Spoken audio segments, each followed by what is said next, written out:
आइए स्टार्ट करते हैं पॉलिटी के एमसीक्यू प्रैक्टिस सीरीज़ को। आज का पहला क्वेश्चन है, निम्नलिखित कथनों पर विचार करें।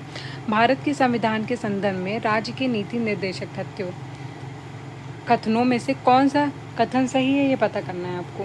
पहला स्टेटमेंट कहता है विधायिका के कृत्यों पर निर्बंधन करते हैं, ठीक है। दूसरा है कार्यपालिका के कृत्यों पर निर्बंधन करते हैं, ठीक है। तो with reference to the constitution of India the directive principle of state policy constitute limitation upon legislative function और एग्जीक्यूटिव फंक्शन। तो directive principle of state policy इनमें से किसी भी फंक्शन पर कोई भी लिमिटेशन नहीं लगाते हैं, इसलिए दोनों ही गलत है, ठीक है।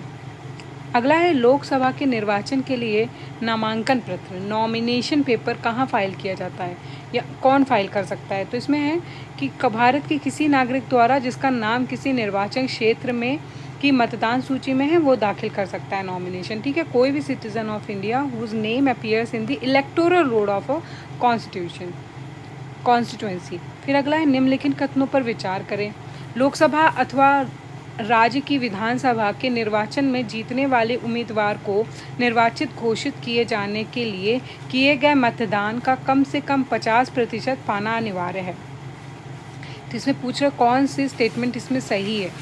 50% एटलीस्ट कह रहा है। इन इलेक्शन ऑफ लोकसभा और state legislative the winning candidate must get at least 50%। 50% majority का क्या ऐसा कोई रूल होता है कैंडिडेट्स के लिए? तो वो नहीं होता है, क्योंकि उनको मैक्सिमम वैलिड वोट लाने होते हैं, इसलिए फर्स्ट स्टेटमेंट गलत हो जाता है। दूसरा, भारत के संविधान में अधिकथित उपबंधों के अनुसार लोकसभा में अध्यक्ष का पद बहुमत वाले दल को जाता है तथा उपाध्यक्ष का पद विपक्ष के जाता है। इसमें कह रहा है कि कॉन्स्टिट्यूशन ऑफ इंडिया में ऐसा कहा गया, जबकि गलत है।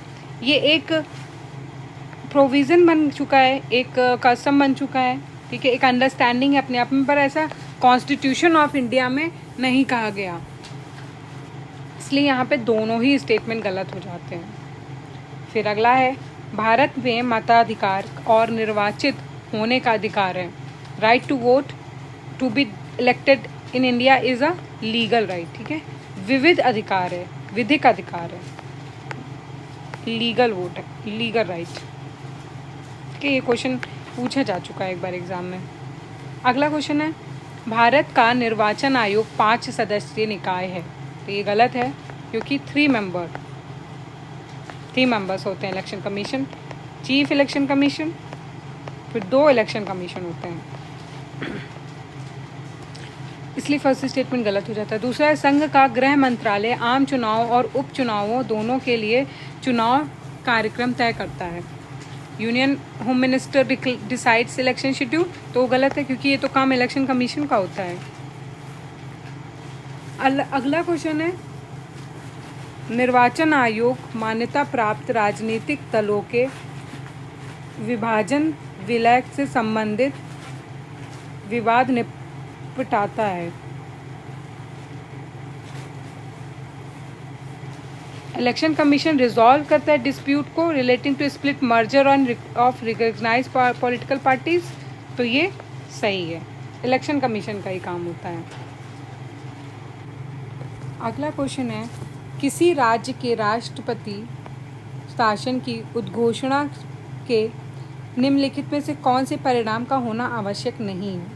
पहला है राज्य विधानसभा का विघटन, दूसरा है राज्य के मंत्रिपरिषद को हटाया जाना, तीसरा है स्थानीय निकायों का विघटन, ठीक है। तो इसमें पूछ रहा है कौन सा आवश्यक नहीं है, तो पहला और तीसरा आवश्यक नहीं होता है। ऐसा ज़रूरी नहीं है कि अगर आपको कहीं पे प्रेसिडेंट रूल लगाना है तो वहाँ की लेजिस्लेटिव असेंबली डिज़ोल्व हुई हो या फिर वहाँ की लोकल बॉडीज़ डिज़ोल्व हुई हो, लेकिन removal of council of ministers जो होता है वो आवश्यक होता है, ठीक है। हमको काउंसिल ऑफ मिनिस्टर्स जो होते हैं उनको हटाना पड़ता है, तभी तो वहाँ की सरकार हटेगी और प्रेसिडेंट रूल चल पाएगा। लेजिस्लेटिव असेंबली ज़रूरी नहीं कि डिज़ोल्व की जाए, ठीक है। इसलिए सेकेंड वाला छोड़ करके फर्स्ट एंड 3 जो है वो इम्पॉर्टेंट नहीं होते, आवश्यक नहीं होते, ठीक है।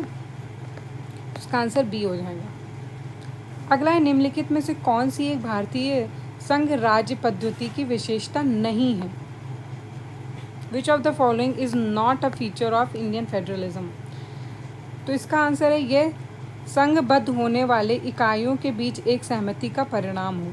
It is the result of an agreement among the federating unit. ठीक है, फेडरलिज्म का ये फीचर नहीं होता है। ठीक है, एग्रीमेंट नहीं होता क्योंकि कोई भी फेडरलिज्म में।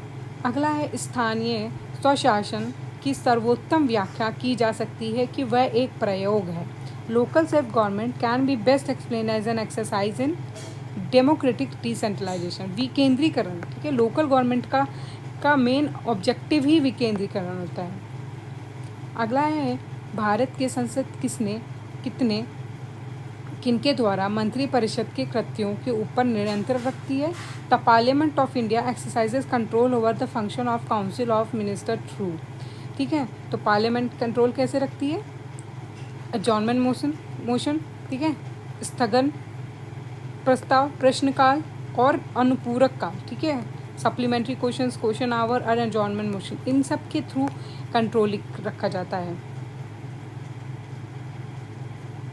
इसके बाद का क्वेश्चन है, भारत के संसद के संदर्भ में निम्नलिखित कथनों पर विचार कीजिए।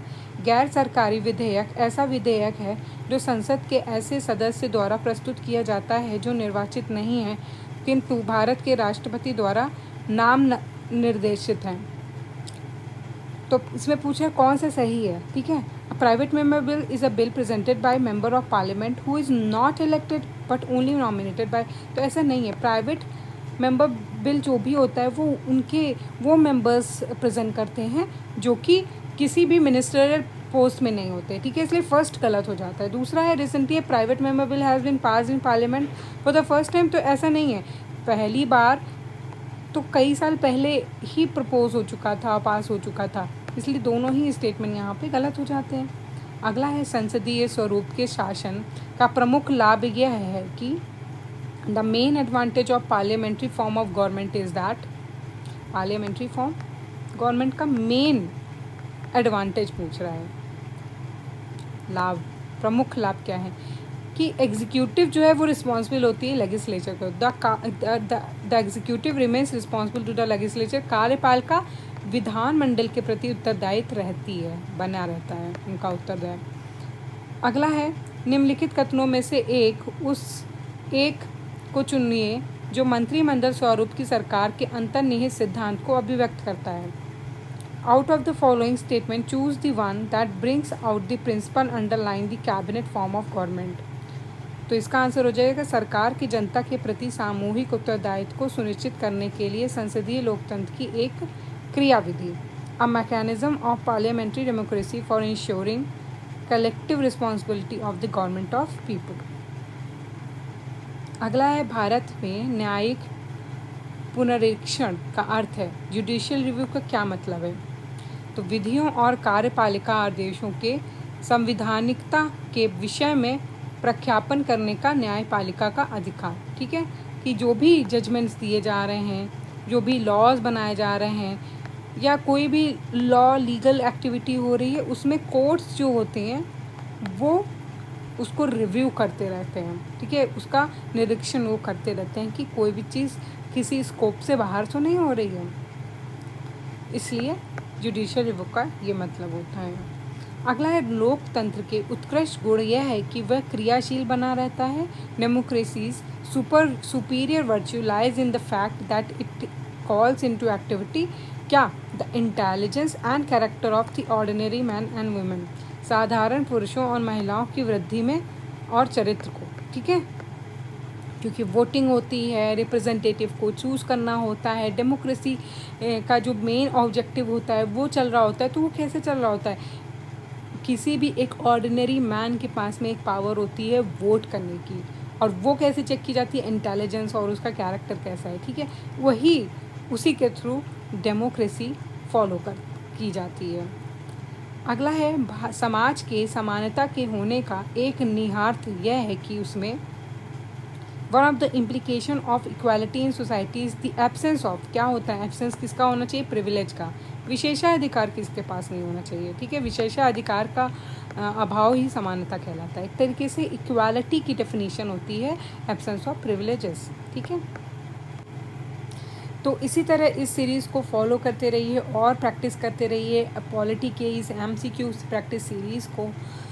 साथ ही साथ आप इस सीरीज़ के थ्रू प्रिपेयर कर सकते हैं राजस्थान सिविल सर्विसेज अपकमिंग जो RO का एग्ज़ाम है, या फिर अगर आप प्रीलिम्स देने वाले हैं UP PCS का 2024 में, तो ये सारे ही क्वेश्चन बहुत इंपॉर्टेंट रहने वाले हैं आपके कॉन्सेप्ट की क्लैरिटी के लिए। इसलिए बने रहिए चैनल के साथ।